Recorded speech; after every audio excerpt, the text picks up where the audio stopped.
just real quick, I've heard that we may not have time for a panel, so I'll be inviting two of our other partners as the official event company of Nyege, partnering with Nyege for the last 8 years. It's been a great journey, and keeps getting better and better every year. This year again is going to be another very special event. It's happening from the 14th to 17th of November. There's going to be 7 stages, 300 acts, a beautiful site right on the shores of the River Nile at the Nyege Golf Club. It's going to be 3 days of non-stop fun with a lot of different experiences. We're going to ensure a safe and sound experience with lots of surprises in terms of production and stages and lineups, which we're going to talk more about. And there's a whole Nyege in the city experience as well that Derek's going to elaborate more on. Tickets are already on sale. They've been on sale for quite some time. There's an early bird special that's going on to the 31st, and you can get those at nyege.com. And yeah, tell me what else you want to know, my friend. What I would like to know is, the fact that Nyege is always introducing us to so many beautiful acts. Matter of fact, every time I go to Nyege, I'm looking for who the future is. So I'm actually looking for people that we do not know. But most Ugandans love the Ugandan artists, and we'd like to know who is on the list for our Ugandan superstars. Well, we have a whole bunch. I'm going to announce just a few of them today. Some of them include Kenneth Mugabe, Pia Pounds, Rachel Ray, Zex, PJ Alicia, Vans, Forever Etania, Dennisy, Ali Deki Brian, of course yourself, Joe Quiz, Sheila Salta, and so many more. We're going to be dropping the local lineup in the next few days, and it's going to be another exciting announcement, but that's just a tease about what we have coming. Yeah. Every time there's a conversation of we are having or we are not having Nyege, in my heart I'm always thinking of, what are the pros and cons? So my question here being, what is the economic impact? What does Talent Africa accept Nyege to do to the people of Jinja and the whole, village together? There's a huge economic impact of Nyege. I mean, first of all, it's the biggest tourism event in Uganda. There's no other weekend that registers as many visas at Entebbe Airport than any other day in the calendar. We sell out all the hotels in Jinja, in Jeru, and all the surrounding areas. We fill up the city, the restaurants, the bars, the shops, the bodas, the craft markets. Everyone is busy that weekend. They make business like they haven't made on any other weekend. There's a lot of job creation. Through the festival itself, on the site, there's 2,000 people working, and another 2,000 were working off the site. So it's a huge job creation. Local procurement, we have goods and services from local suppliers. There's also a tax revenue that the URA gains through the festival. So there's a lot of economic benefits, actually. Nice, thank you so much. If you have any questions for Ali, note them down. When we're done with the panel, we'll definitely come back to Ali. And now the festival, in aligning to the whole cultural essence of the whole district. I don't know if you just call it the whole district or it is the whole region. How do they align together with what Nyege stands for? Yes, first of all, Nyege as a festival, it really aligns with the vision of Jinja City. Because the Jinja City vision it enhances tourism. Tourism as the major mission for Jinja City.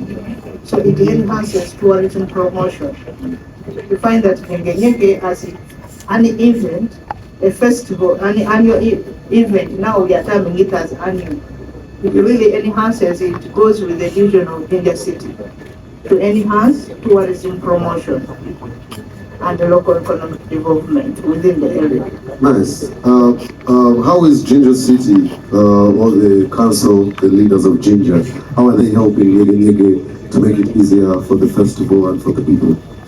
By the way, Jinja City political leadership is so positive about this event because it has so much impact, positive impact with the community within Jinja. There are so many activities which take place in Jinja, which benefits political leadership and the technical side, plus the community as a whole. One, because when it comes to political leadership, if Nyege Ali does not have the support of political leadership, it's bound to fail. You have to enhance and bring together the stakeholders within the city. So you find that it has, because this political leadership, it has a diversity of cultural diversity. We have a cultural diversity. There are so many cultures within the city. Happy, we took a bit of time to announce all the fine details of this year's edition, but now we're locked in, so ready to go. Niceness. You guys have been doing Nyege activation parties, getting people geared up for Nyege. How has that been for you, and what are some of the places that you felt like, yeah, Nyege 2024 is alive? Yeah, I mean, last Saturday we were in Gulu at the D Plus Lounge, collaborating with a local festival there called Wewa Festival. And we've been collaborating with different festivals across the country, and that was a great lounge. We heard some Dingy Dingy, some Raka Raka, we had some Afro House, some artists from Kampala also joining in, and just getting people up north geared up to the festival. The weekend before we were in Nairobi, not forgetting the Kenyan family, making sure that everybody's aware over there.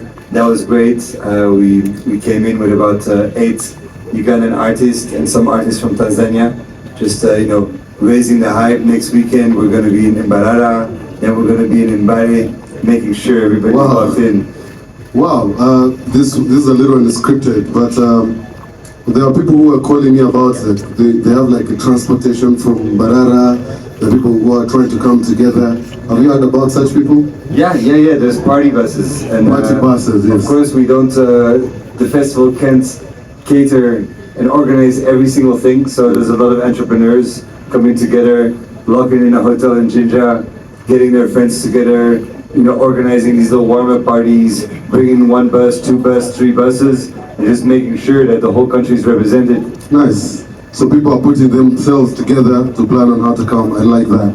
Why are we calling this the Afro-Galactic Carnival? It is really powerful as well when I say it. Why do we have Afro-Galactic Carnival, and what does it mean? Yeah, I mean, it's one of those themes where everybody sort of owns it in their own way. For me, it's a combination of the past and the future. It's a combination of space and the cosmic elements, the planets, like we're gearing up for, going as far as we can. But also, it's African in essence, and this year, we're really putting an emphasis on culture, not only food, but also crafts, storytelling, history, philosophy, beliefs, there's a lot of people that have different sort of upbringings in the country, and that's what makes Nyege very rich. And recently I saw in the papers, on the basis of the census, that some tribes are even disappearing. Some languages are disappearing, and this is why we thought, we need to look into the future, but we also need to look into the past and the present and see how these things combine.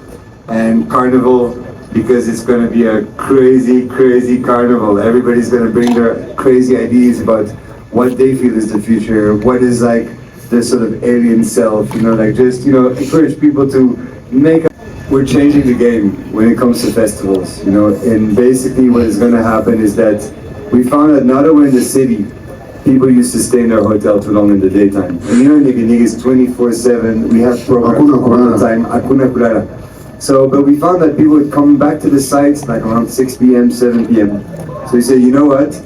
Let's just shut down at 8 a.m. and we open up the entire city. And that's the big difference. So we're gonna have the 7 stages on the river, your whole experience from 3 p.m. to 8 a.m. But now from 8 a.m.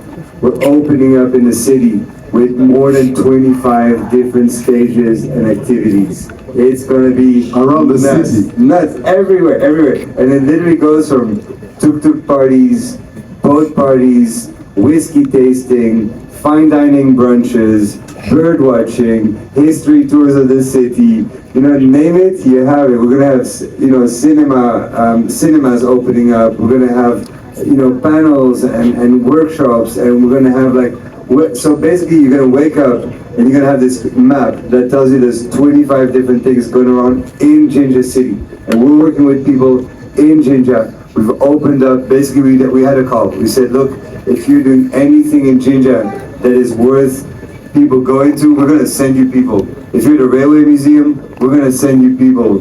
If you're doing a disco party, we're going to send you people. If you have a great restaurant, we're going to send you people. And that's what we're about this year. Is in the night we all gather together and we party on the Nile. But in the day, we see what is happening in Nyege City.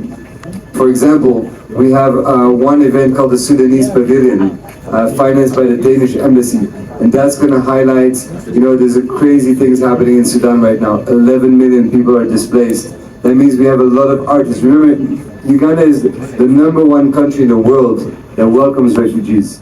But when we think of refugees, we think of just like people moving with their families, this and that. But there's also artists, intellectuals. So we're going to give space to these people to bring their food, their crafts, their music, this and that. So